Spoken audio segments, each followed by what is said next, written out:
1,621,392. A nice even figure. That's the number of babies who will be born next year in the United States. Of these babies, 118,481 will die before reaching their first birthday. Oh, well, what's a few babies, more or less? We've got lots of babies. It really doesn't matter if one baby lives or dies, or does it? Well, good morning, John. This is John Emerson Jones, Jr. Fine, healthy-looking boy, isn't he? But unfortunately, John won't have much chance to become President of the United States. Why? Well, here's one reason. Looks harmless, doesn't it? It's hard to believe that one small fly could keep Johnny from his chance to become president. And ordinarily, it couldn't. But there's just one thing wrong with this picture. Untreated sewage running into our pretty creek. And Mr. Fly's feet are not very clean. In fact, they're very filthy and loaded with germs like those that cause dysentery. If some of these dysentery germs should happen to infect Johnny at his age, he not only won't be president, the chances are just about 1 out of 2 that he won't even be alive. Stop! Can't anything be done to save Johnny? Oh, I suppose we could train all flies to wash their feet. Or shoot all flies. Or we could do away with all babies. But there must be a better answer than that. This is where I come into the picture. Your local health officer and my staff. Part of our job is to clean up just such unsanitary conditions, eliminate open sewage, do away with fly breeding places, and give your Johnny a new shot at the presidency. Well, John, we got over that one all right, didn't we? Maybe you'll get to be a year old yet. But you've still got some very tough customers to meet on the path of your life, like whooping cough and diphtheria, rheumatic fever, and smallpox. But don't worry, John. That's where your local health officer, that's me, comes back into the picture. Another part of my job is to keep track of you and to see that you're properly immunized. Vaccinated and inoculated is another way of saying it. Or protected in other ways so that you have the weapons to fight back when these enemies attack you.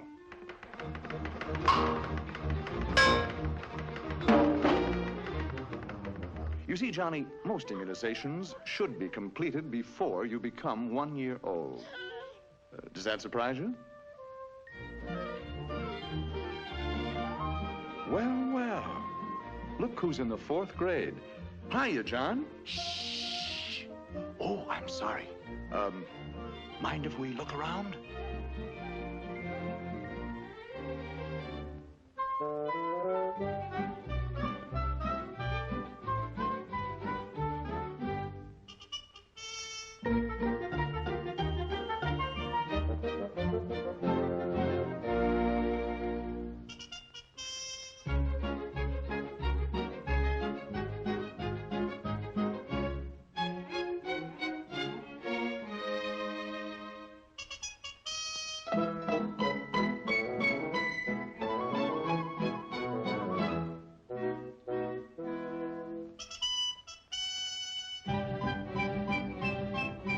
Looks like you're being well taken care of, Johnny.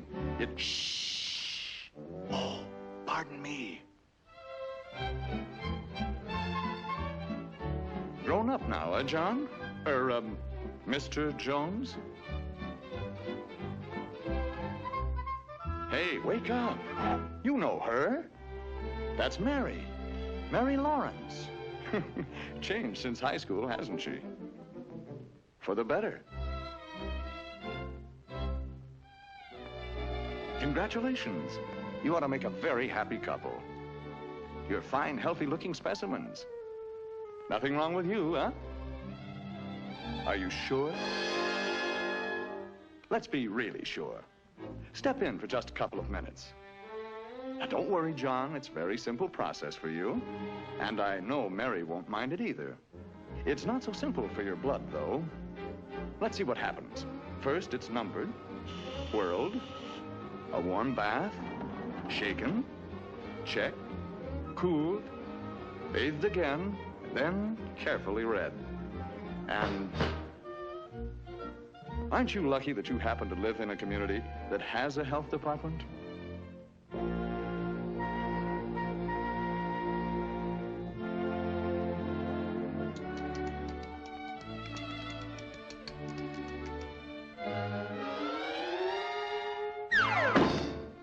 Anything we can do for you now, John?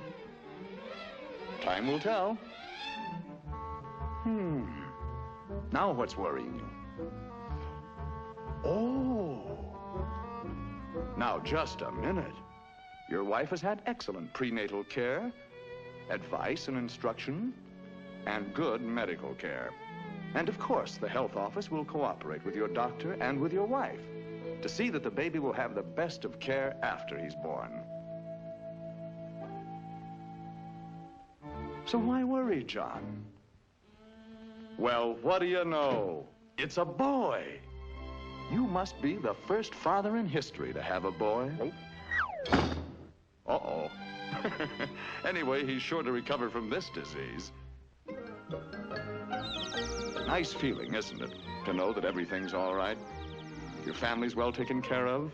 You don't have to worry too much about your health. But there's one thing you do have to worry about, John. And now that you're a family man, you've got to face it. A local health department is costing you. Yes, John, it's costing you real money. 3 cents a week. That's right. 3 cents a week per person can provide basic public health services in your community. Not much, is it? Well, John, you've been leading a normal, happy, married life. But of course, you are getting a little older. Your hair is receding, which is normal. You've developed a double chin, which is normal. You've also acquired a paunch, which is a little abnormal. But you're still a fine-looking man, even if a little mild exercise wouldn't hurt you. Yes, sir. Nothing like a little exercise, especially with the kids. Makes you feel so young. I got it! I got it! He got it.